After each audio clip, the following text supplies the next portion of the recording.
thank you guys. And it's what a flashback for me after 2.5 years of being retired and just my dog and my cats and not a whole lot else going on. To come back here, and as Heidi said, this has been my second family too. I had a brief, wonderful 37 years here, and got to know and do so much and meet so many people. But it was always coming home to this team.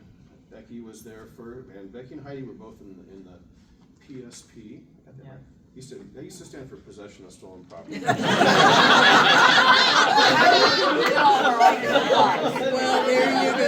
Anyway, so I started in 1985. I spent about 5 years in the criminal division, and then when Bob Lasnik became a Superior Court judge, somehow got appointed to be the chief of stuff. That's what they called it, the chief of stuff, because sometimes it was important stuff, and sometimes it was just stuff, and you just kind of take care of it and get it out of the way.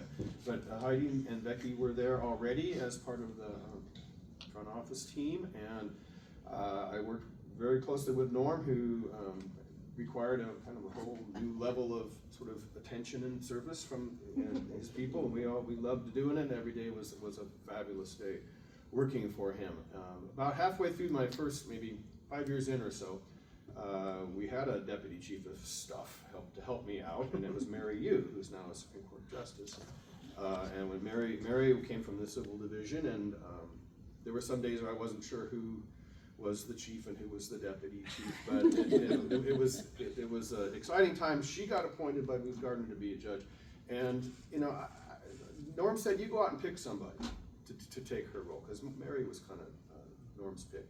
And when I started working for Norm as chief of staff, I wasn't even 30 years old yet. I was 29 and some change. I think I started on my 30th birthday. I was just a kid, and I thought, well, maybe I should pick on a kid, try to find somebody who's like got 4 years of experience, because I didn't know Lisa very well. I've been in a meeting or two. I was on the canvassing board. You may have covered a meeting or something.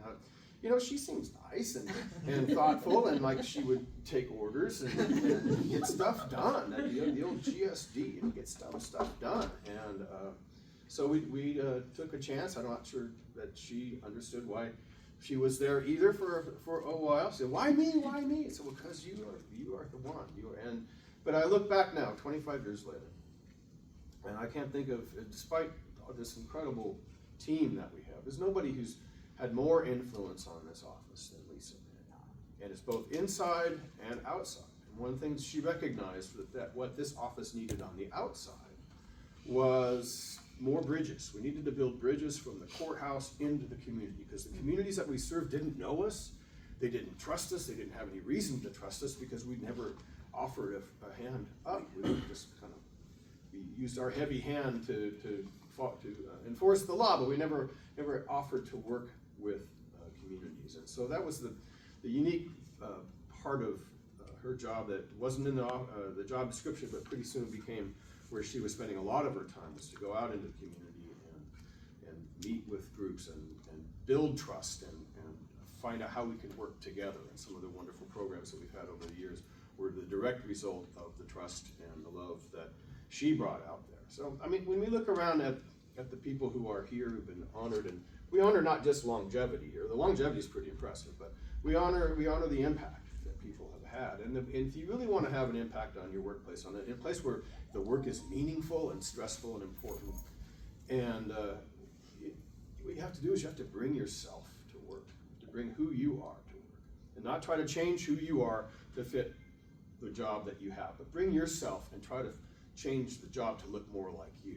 And no one has done that better than Lisa over the years. All of the things that you mentioned, her kindness and patience and thoughtfulness and all of that, she brings that, and I think the influence on the internal office that she runs now reflects that as well. So we are a success because of you, and because you brought yourself to work, and all the qualities that you had coming to the office, and all the things that you've learned since have made us really a special place. So it's special for me to come back and see these great faces, and to know that you're still keeping score. You get credit for time served. It's a law, you have to. And so I'm just delighted to be here, but also to report to you that yes, It's okay to retire someday. I hope you all do. And the first thing that happens is your email disappears. Imagine that. Imagine. Just why?